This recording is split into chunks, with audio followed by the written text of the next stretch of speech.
river, run, run through the hills. Run, river, run to the sea. Run, river, run to your place beneath the sun. Run, river, run over me. Run through... Hi, this is Jan Lewis. Welcome to Be My Guest. Today we have from Worcester, Scott Casper. And Scott is the new president of the American Antiquarium Society. Many of you probably, like me, have passed it, and I've been on errands, and I've always wanted to stop there. It's on... can't think of the name. What's the name of the street? Welcome, It's at the corner of... Hello, Jan. It's nice to be with you today. Yeah. The American Antiquarian Society is at the corner of Salisbury and Park. Yeah. It's on Salisbury Street in Worcester. And you've been there now how long as president? I have been there almost 6 months. I started in December of 2020, and so it's been a pleasure to be there for almost 6 months now. Now, it was... when I wanted to go there, I think it was closed during COVID for a while. Yeah. So we are closed to the broad public at the moment. We are doing a lot of our programming online. So we've pivoted all of our public programming from Antiquarian Hall. We're not doing it in the hall anymore, but we are doing lots of programs online, which I'll be happy to tell you more about. Our research library, our reading room, has been closed to the general public.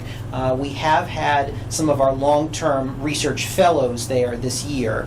We award a variety of fellowships, and they've been there over the course of the year. We now have our short-term research fellows in. We're hoping at some point in the coming months to be able to announce broader opening, but it will also probably be by appointment because we want to be careful about distancing. But we found that pivoting in the pandemic has meant that a lot of scholars are using our materials that have been digitized. Wow. Many of our collections have been digitized at this point. Some of them are broadly available through our website, others are through paywalls. And then our public programs have gotten broader audiences than ever before, thanks to the web, thanks to streaming and Zoom and YouTube. Now, for people who don't know, years ago, I was told antiquarian, what it meant. It's history, but how far back does it go? Well, the American Antiquarian Society was founded in 1812. Oh, that's before the Civil War. It is. We're 209 years old. Yeah. We were founded by Isaiah Thomas, who was a newspaper printer in Worcester. He moved his press from Boston to Worcester during the American Revolution and lived in Worcester from the 1770s on, and he lived into the 1830s. And in the early 1800s, he decided that the United States needed a national historical society that would collect the printed record of the new United States. Right. And so Thomas went about collecting newspapers from all over the country as far back as possible, books and other materials. And so since 1812, the American Antiquarian Society has been collecting the print and also manuscript record of America. And now we have millions of volumes, books, pamphlets, broadsides, newspapers, millions of individual copies of newspapers, as well as manuscripts and graphic arts materials.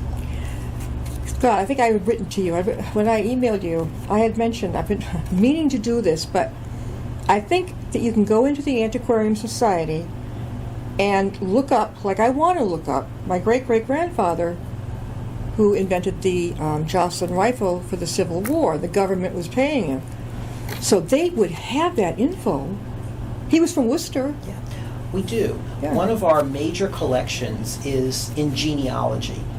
And the American Antiquarian Society has, for years, welcomed researchers who are doing genealogical research into their families. Yeah. We have collected family histories, that is, published histories of particular families going back for generations. We have various other kinds of genealogy materials. With the rise of Ancestry.com and other online genealogy sites, that kind of research can now happen from your own living room. But we still have all of those materials for those who want to look at them in person. Yeah, I'm not afraid to hunt. It's the thrill of the hunt, what you're going to find. Do you think, Casper, that, what do I call him, Casper, Scott, do you think that they have a lot of the photos of these people? I can't find a photo of this great-great-grandfather anywhere. That's very interesting. We do have a photograph collection. I think it would be sort of needle in a haystack to figure out whether one of them is of this ancestor. Yeah. Certainly, you or others could contact us and we could see whether we have an identified photograph of a particular person.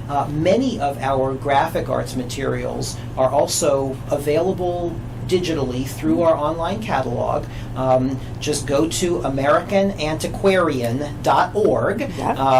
And Antiquarian is ANTIQUARIAN. Antiquarian. AmericanAntiquarian.org. Yep. That's our website. Our online catalog is available through that website, including what we call GG, which is our catalog of graphic materials and other materials that are fully scanned.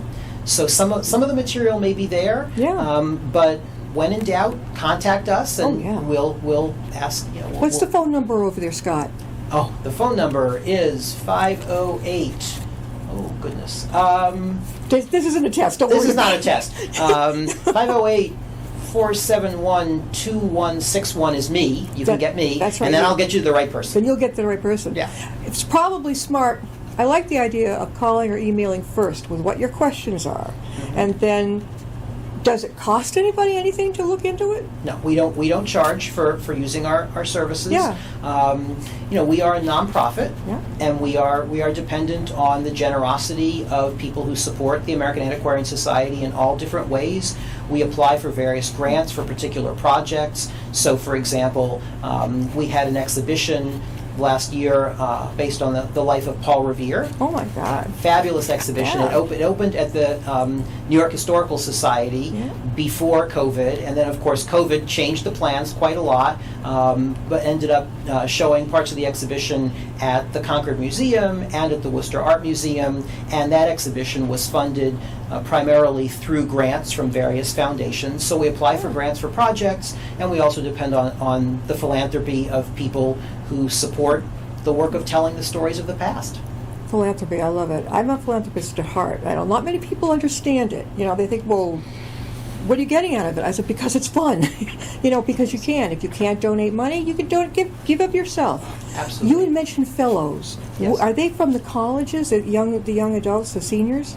No, our research fellows come from all over the country, and in some cases around the world. They are a combination of scholars who are working in all fields. We collect American materials, that is materials printed or published or written in the United States up to the late 19th century. And so if somebody is interested in working with those materials, and they might be in the field of history or literature or African American studies or women's studies, philosophy, you name it, they can apply for one of our fellowships. We have long-term fellowships that are funded by the National Endowment for the Humanities. We also have short-term fellowships that are funded through philanthropic gifts that have been made to the Antiquarian Society over time. Each year we have about 50 fellows in residence for either 1 month or 4 or 5 months at the Antiquarian Society. And so that's what I mean when I talk about fellows. Yeah. Most of them are scholars working on articles or books. Others, we have a parallel program for artists. So we have an Artist Fellows program, and we've had visual artists, we've had people working on novels and plays and all kinds of other artworks who want to look at the materials of the past and incorporate those into their artistic practice. So if you're writing a historical novel, or if you're doing visual arts work that's based on something in the American past, our materials might be of interest to you. So we have a fellowship competition each year, and then we also welcome researchers who are not fellows. I think a lot of people, myself included, had no idea so much that you could do at the Antiquarium Society. We're talking with Scott Casper, and he is the president of the American Antiquarium Society. He's based in Worcester. Scott, again, how can they reach you? My email address, which is the best way to reach me, is Casper, SCASPER, at MWA.org. Now, it ends at the 1900s. Right. We go predominantly up until 1876. Okay. Certain materials we collect all the way to 1890 or 1900. Okay. So, for example, newspapers, which we collect voluminously, for parts of the United States that became part of the United States late in the 19th century, some of the states in the Mountain West, we collect all the way up to 1890 or 1900 because so few newspapers were published in those places before 1876. Right. There are other particular collections where, for the purpose of telling the story, we collect a little bit later. So, for example, the McLaughlin children's books, which are a fabulous collection of illustrated children's books of the second half of the 19th century. Yeah. So many of the most interesting of those books were published in the last 20 years of the 19th century that we collect those all the way to 1900. What about the Thornton Burgess, other West Wind books? Was that in the late? You know, I think, I wouldn't swear to this, I think those are later. I think those are early 20th century, Okay. In which case they would not be in our collections. So Yeah. C. Dick and Jane would not be in the listing, You know, probably. I think not.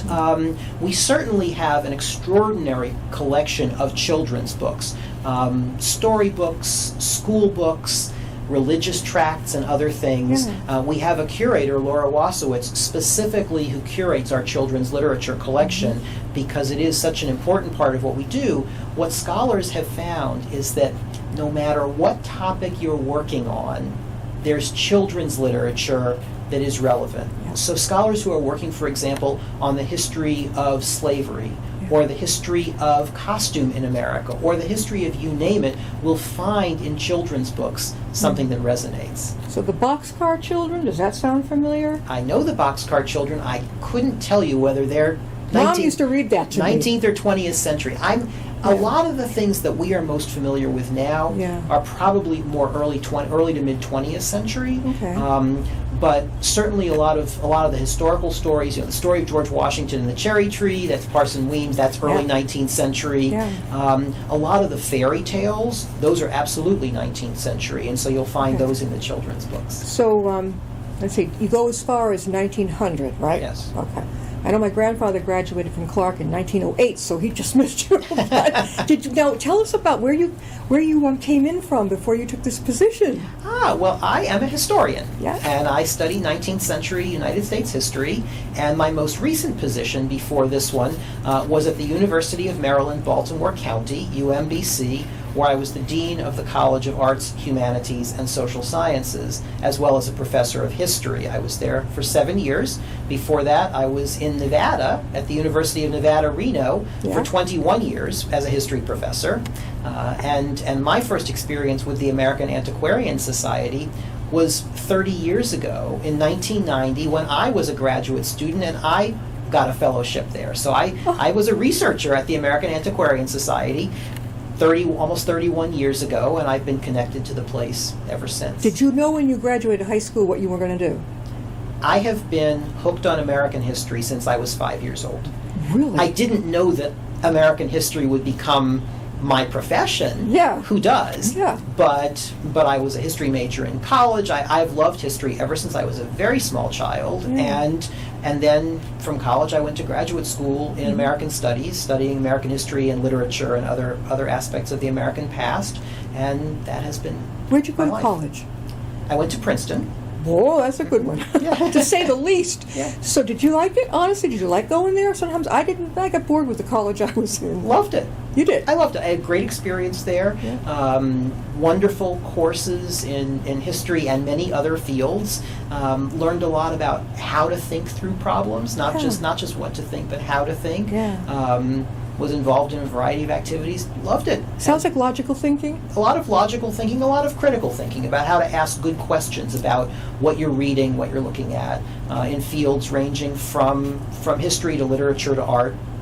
When you lived in Nevada, did you ever get over to the Jocelyn Castle? I did not. Did you hear about it? Where is it? In Nevada. Pretty sure it's Nevada. The Jocelyn Castle. Don't ask me which town it's in, but that may be another hook in. Ah. That was, I think, built in the 1800s. Might be. And I'm not sure if Yeah. they're tied with me, Yeah. but interesting. You mentioned Nevada, and I'm like, ooh. Yes, So, yes. now show us the books you've written. So the book that I was working on when I first went to the American Antiquarian Society as a graduate student was I was working on a dissertation about biographies in 19th century America, about what people were looking for when they were reading biographies, what did biographies look like, and so the book that came out of that is called Constructing American Lives. Can you hold it? Can you catch that, Paul? Where can they get it, Scott? Where can they buy it, or go to Amazon.com. That's the best way to get a lot of things. It was published by the University of North Carolina Press. You can still get it from the University of North Carolina Press, but it's also available on Amazon. So it's called Constructing American Lives, Biography and Culture in 19th Century America. And I was really asking this question. When people read biographies more than 100 years ago, what were they looking for? When people wrote biographies of famous and ordinary people, what kinds of things were they interested in? And so I was tracing the way ideas about biography changed over 100 years. Right. And really went from, in the very early part of the 19th century, biography being written for the education of the reader, trying to create examples, especially examples of good, small r, Republican citizenship for citizens of a new nation, or good examples of Christian virtue for readers, and so on. And so biography was very much about the education of the reader in how to develop a better, more moral character. By the end of the 19th century, biography was much more about understanding the inner life of the subject of the biography. And so it was really about the way in which ideas of biography changed over time. One of the things that happened to me at the American Antiquarian Society was that I got interested not just in the books themselves. The society has thousands of biographies written in the 19th century, and I read lots and lots of those. The American Antiquarian Society is also the center of a field called the history of the book in America. It's really the study of reading and publishing in the United States. So I started finding material about people who read biographies and the ways biographies were bought by libraries around the country. So I could watch these books circulating to actual readers, and actual readers writing in their diaries what they thought about the books. And so my book ended up being not just about the biographies, but about the process of reading them and what they meant to people. And then even the cover of the book are these cards. I don't know if you can see those. Where did those come from? Well, these cards are in the collection of the American Antiquarian Society. Okay. You may know of, and some of your viewers may have at some point played the game of authors, the card game of authors. I haven't, but I've heard of it. Yeah. So can you still get it? I think you can. Is it hard? I got sets. So basically, authors is like Go Fish. Yeah. Do you have any James Fenimore Cooper? No. Go Fish. Do you have any Nathaniel Hawthorne? So in the 19th century, and it was a way to teach people about authors and their books, because each card would usually have listed on it the names of the author's books. So one of these game companies in the 19th century made authors cards that had different cards for different genres, including biography. So there's this set of 4 biographers cards, and they became the cover of my book. So are one of those cards James Monroe? No. Okay. Why? Because he wasn't the author of biographies. So the cards were for the authors of the biographies. Okay, he's president. Okay. He was right. So the people here are Jared Sparks, who was a New England minister and author who wrote lots and lots of biographies. James Parton, who was the most famous biographer of the 19th century, and so on. So that was my first book, and it was really a book that was born at the American Antiquarian Society. So that's kind of young. This book was written in the 1990s. It's been a while.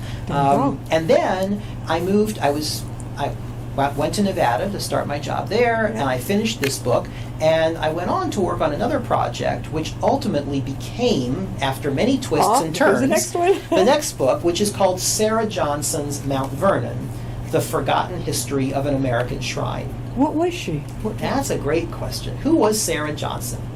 Sarah Johnson was an African-American woman who was born into slavery in 1844 at Mount Vernon, and lived until 1920, and after the Civil War, as a free woman, she went back to Mount Vernon and worked there for almost more than 25 years. In Washington, right? Yeah, George Washington's home, his plantation.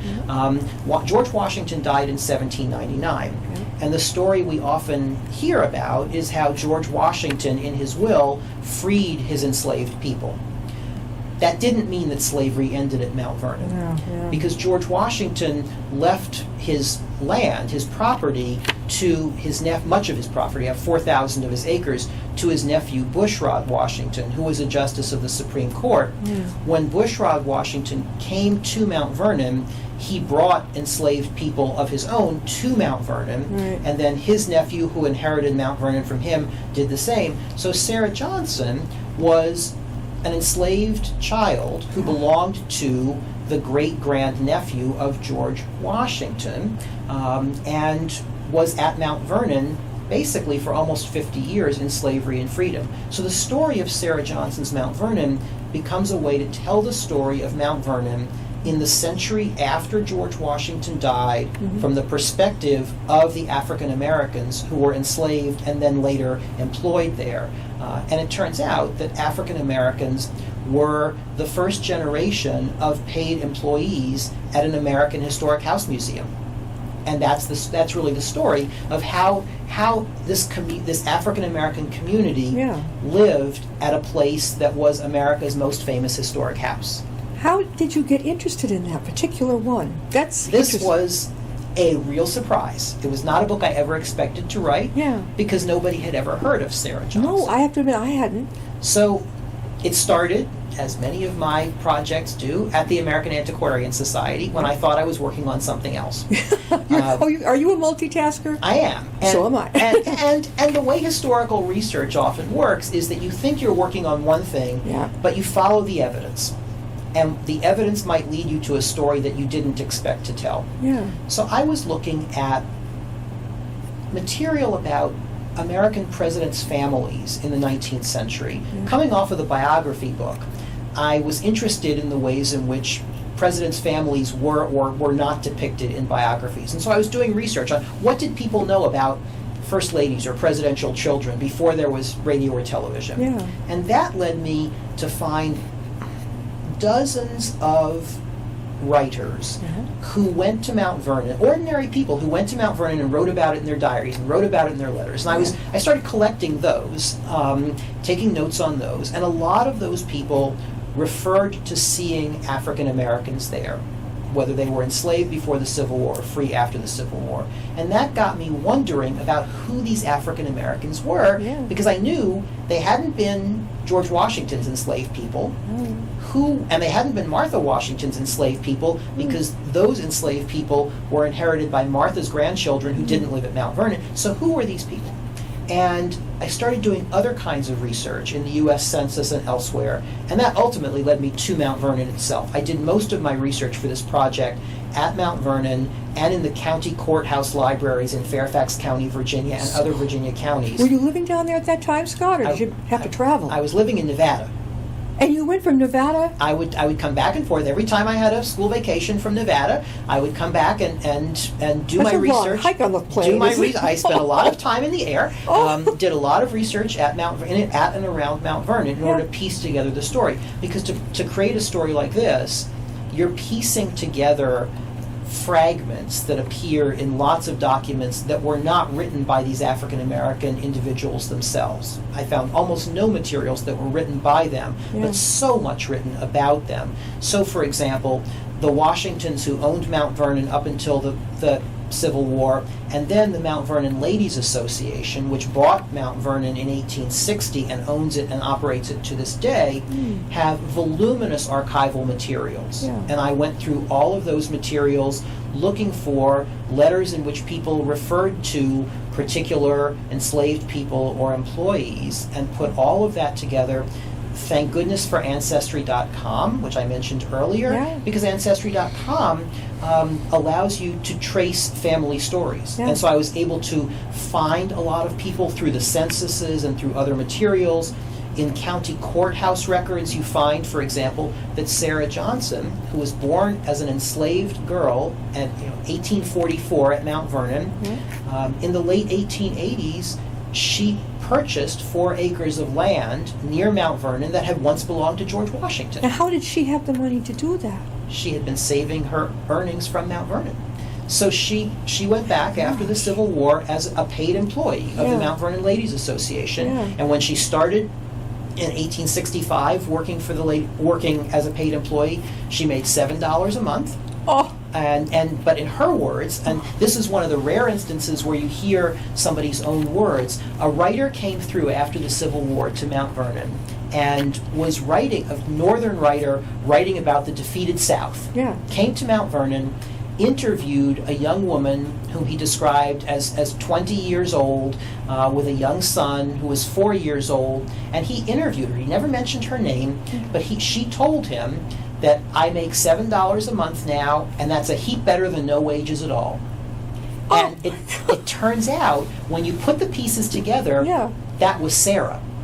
So I was hearing Sarah's words as she was talking to this reporter from the north, and so she made $7 a month, which was, in Fairfax County, Virginia, for a former enslaved person in 1865, that was actually a fairly high wage. And by the time it was the early 1880s, mid 1880s, she made $20 to $30 a month, and she saved her money over the years. She and her husband, who died in 1885, both saved money, and she bought land with money that she and her husband had saved for many years. So she had a farm of her own by 1890. Scott, can people get that book too? Yes, they can. Okay. Show it up again. Let us know how. It's Sarah Johnson's Mount Vernon, The Forgotten History of an American Shrine. Available. It's available again through Amazon.com. It was published by Farrar, Straus and Giroux. Hill and Wang is the publisher. That's amazing. Are you going to have? When was that one written? It was published in 2008. Wow. Yeah. And have you got any more coming? I didn't know he was that prolific an author. This is great. We shall see. At this moment, my work is to help other people do their projects by running the American Antiquarian Society, by welcoming people, and by making sure that what we do at the American Antiquarian Society, which is really to collect, preserve, and share America's and Americans' diverse stories, to make sure that mission continues for generations to come. That's my work. Scott, again, how can they get a hold of you? Or in the Antiquarium Society? Well, my name is Scott Casper, and you can reach me at Casper, that's SCASPER, at MWA.org. That's the American Antiquarian Society in Worcester, Massachusetts. I'd love to hear from you. 185 Salisbury Street. This is beautiful. The American Antiquarian Society Annual Report 2018 and 2019. Did they stall the other one coming up? How did they do 2021? COVID is wreaking havoc with everything, but we are constantly doing exciting new things and enabling people to think about the past. It's easy to spot it because, like you said, it's on the corner of Salisbury and Park Ave. That's right. I got it right. You got it. I know it. Thank you, Scott, so much. Thank you, Jan. It's been a pleasure. You too. We'll see you next time and be my guest. Then it seems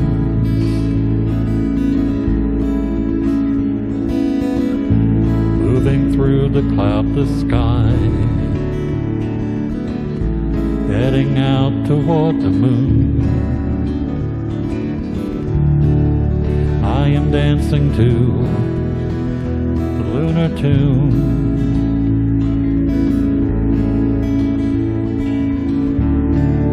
Life goes by